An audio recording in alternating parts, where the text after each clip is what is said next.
Hello, Abnormal Investigations. It's good to see you guys. I'm going to make another video for tonight, so y'all will have a 2 video drop. And let's go ahead and get to this encounter. I'm a 23-year-old male. Ever since I was 16, I was camping, fishing, and hunting in the pine forests and swamps of Central Florida, though I don't do so much of it anymore because of my work in the military. I've seen and heard many strange and unexplained things from aliens, or what I think were aliens, a homicidal poachers to strange animals. So I'd say I'm well versed in the weird going-ons of the woods, at least in Florida. This occurrence happened when I was 16. My dad and I owned a sizable portion of land in Central Florida, and we used it as our getaway from busy South Florida. One night we drove out to the dirt crossroads and gathered our gear.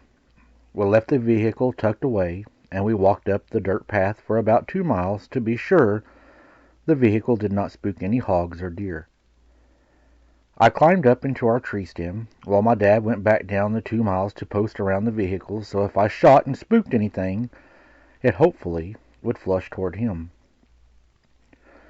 I stayed on the tree stand for a good 3 hours, give or take, and I didn't see anything. The tree stand was tall enough for me to see the road, and my dad signaled me with his flashlight, telling me it was time to go. As I climbed down, I started to notice that much of the usual night sounds fell silent. Obvious signs of a predator was in the area. During my 150-meter or so walk to the road, I felt uneasy and watched, thinking myself, "Oh great, a panther is watching me right now, in the pitch black, and I wouldn't be able to see it before it's too late if it decides to pounce on me." Eventually, I made it to my dad and told him that I think the panther is stalking us, and we started walking at a slow pace back to the vehicle because the panther was around. The worst thing to do would be to run. With 2 people, the panther will probably not like its odds and go away. Only as we were walking, my dad and I heard a thud behind us. We looked, and we shined our light and saw a large rock. It was like a 4-pound rock, I'd say, with upturned dirt where it landed. We looked at each other weird. We said about to each other, "Man, that is strange. What could throw a rock so big?" We knew a panther didn't throw it, and we ignored it, just hoping that whatever it was would pass us by. Further down the road, we began to hear something running, then stop abruptly in the palm fronds, and at that point we knew it wasn't a panther because they don't advertise their movements. Maybe a big hog, but then another rock came flying past me, nearly hitting me in the head, and I thought, wow, that could have killed me. My dad and I started to notice this disgusting smell. It was like wet fur with swamp rot mixed in hogs. It smelled very bad, but this was an entirely different smell altogether. My dad told me to chamber around in my rifle as he pulled his pistol. We started to speed up down the road, rocks being thrown but never hitting us, and the loud footfalls of something big and bipedal chasing us down the road. Through the palms, whatever this thing wanted. It wanted us gone and was purposely making itself known. Something like a bear would do if you wandered into its territory. We reached the vehicle, tossed our weapons in, still loaded, something that we never do, but it shows we were worried about this thing chasing us. Though I never saw it, my dad said he did when I was safely in the vehicle. My dad looked back and apparently saw a rather tall shadow darting into the palms. He couldn't make out any features other than it was covered in fur. I don't think the creature wanted to truly harm us, just to scare us away from its territory. But one thing I know for sure was that there was no panther and no hog. Thinking back, I had a lot of the same mannerisms as what they say a Bigfoot has, and the only thing in Florida that I could think of was a skunk ape. Dad said he did not see a tail on it, so also made me think of a skunk ape.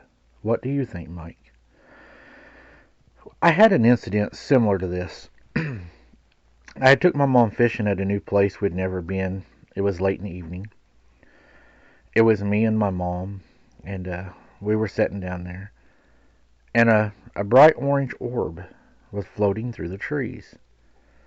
It was really strange. I'd never seen an orb before and wasn't even sure if I believed in them. When I saw the orb, of course, we sat there and we talked about it.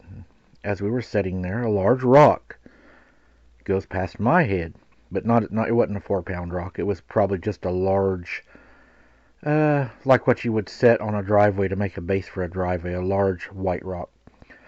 It just missed my head. It hit the ground, bounced, and then struck my mom in the ankle hard enough that it hurt her. At that point, we started hearing whistling all around us, and this whistling was close. One would whistle, another would whistle, and one would whistle, and they had surrounded us with the lake being in front of us. I told my mom to start gathering up our fishing equipment. The kids were helping her, and I had the weapons, so I stood guard, making sure that nothing came up into the camp and hurt any of us. As we were loading the truck, a large rock smashed into the side of my truck, hard enough that it actually left a dent, and I was thankful that it had missed me. While we was getting into the truck, we got something on recording. We wasn't sure what it was. It was audible. I'm still not sure what it was. We got out of there that night, and we went back, it was the next night, to see if we could get an encounter. And that's where we had the small creature that was peeking around the tree at us. We're not sure what that was, but it did peek at us around the tree, but never did throw rocks at us the next night, but it was peeking and watching us. I have not been back to this spot. It's now been probably 3-4 years since we've been down there, and it is on the list of boots on the ground that we're going to return back to.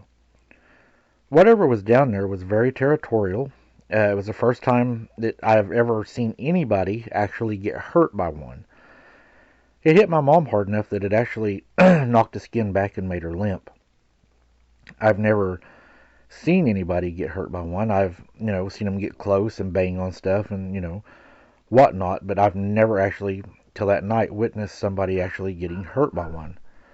So, I know they're dangerous, and people say, well, they don't try to hurt you. That rock was large enough, and it missed my head by inches. If it would have hit me, it would have knocked me out or killed me. And then hitting the truck as hard as it did, that one would have killed me or, one of the kids or my mom also. So that was a very violent place. And we didn't go back because of that reason. But yes, it is on the list, and we are going to be going back there. And hopefully I'll be able to get some footage now that I have the IR camera now. We can take some IR photographs and hopefully catch something. Guys, I hope you enjoyed this one. I love sharing my personal encounters along with the encounters that are sent in. A lot of these encounters, they mimic things that I have actually experienced. So that lets me know that you probably are experiencing the same things that I'm experiencing, but in other parts of the world, the United States. So it shows that they do have the same mannerism, and that's very, very important in investigating something and looking into something. And I think it just goes back to show that they're all coming from the same place, from the center of that cobweb, if you will. What do you guys think? Let me know in the comments. Thanks for listening, guys, and as always, keep your head on a swivel, don't be something's dinner, and thank you for helping bringing Hunter home. The links will always be in the description, and you all are awesome at hitting that like button. That helps so much. We'll see you on the next one, guys.